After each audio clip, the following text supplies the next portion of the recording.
Well, I don't really know. There's a whole lot more to be done to this. I've kind of, we have our leafy umbrella over the tree. Not too high a chroma or value. A little bit of interest, a little bit of variety, but not overwhelming. It still doesn't dry your eye too much. I've put in a lot of places. Not so much that light is coming from the right and hitting the tree behind us, not the sunlight, but rather it's picking up some of the light from over here and maybe even off the scene, off the canvas over here somewhere. But this is in the shadow, picking up reflection of light from what's behind it, just in places. I may still, this spot, I don't believe you can see this on camera very well, but this area where I've used a little bit of phthalo blue, I may still raise the value a little bit because it's very dark as it sits right now. And the additional color might be okay. I don't think I'm going to put phthalo blue in the sky. I don't think it's necessary. I did like the idea a lot of having some of these colors dumbed down in here. Now that I have the thing, as far as I'm concerned, pretty much finished, I don't feel the need to do it. I think it's strong. I think if I keep playing with it, it's just going to become a weaker painting.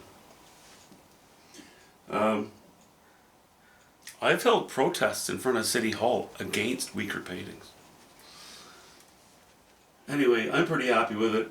Caught a bit of light on this log. It stands out a little more now. This was weak.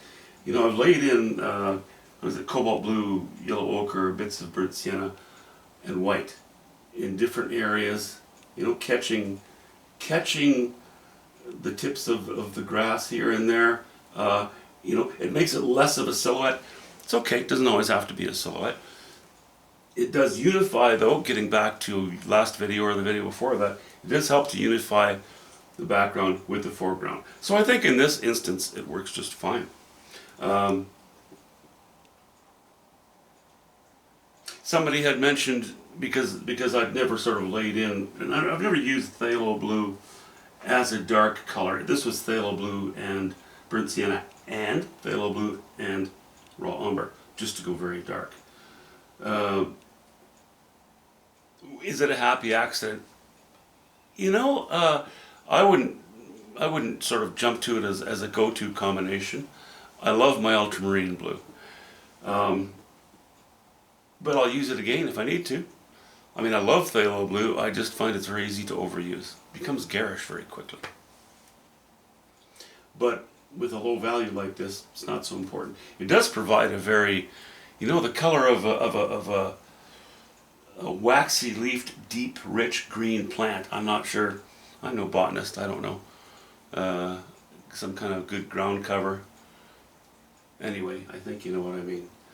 Mostly, I don't have to explain it because it's about the painting. It's not about identifying the plants. As long as it's plausible. Well, as long as it's possible. Plausibility can be justified. But the painting as a whole, I'm really happy with it. I'm not seeing the need to keep playing with it. Yes, I see some areas I think, I could do this, or I could do that, or I could do this, or I could do that. When I acquiesce to that instinct, or that temptation rather, it's not an instinct, it's a temptation, and I know myself well enough to know that it's usually not very productive. If I acquiesce to it, I will end up with a painting that becomes weaker and weaker and weaker, and I don't want that. I don't want you to have to stand 2 feet away from it to enjoy it. I want you to be able to stand 20 feet away from it and enjoy it. What's next? I don't know. I wish the weather would clear up. I would really, one of the most invigorating things I can do is do some plein air painting, and we're getting soaked right now. like that instant reward of being able to complete a small painting quickly, and I haven't gone through the effort of being ready for an opportunity and they're just going and doing it lately, you know, and you don't always feel like it, and that's bad too. Really got to push myself sometime. So I didn't do it last summer at all, probably not the summer before. Might even be 2 years since I've done any plein air stuff, and it's not just for the sake of the painting, it's because you're standing outside in the wind, with mosquitoes, flies, smelling the forest. Somehow that just recharges the battery. Failing that, I may just have to do something else, but it'll involve being outside for a day. I love outside. Nobody can live without being outside. It's so mentally healthy to be outside. Spend time outside and in nature, not outside in town. My goodness. Okay, see you soon.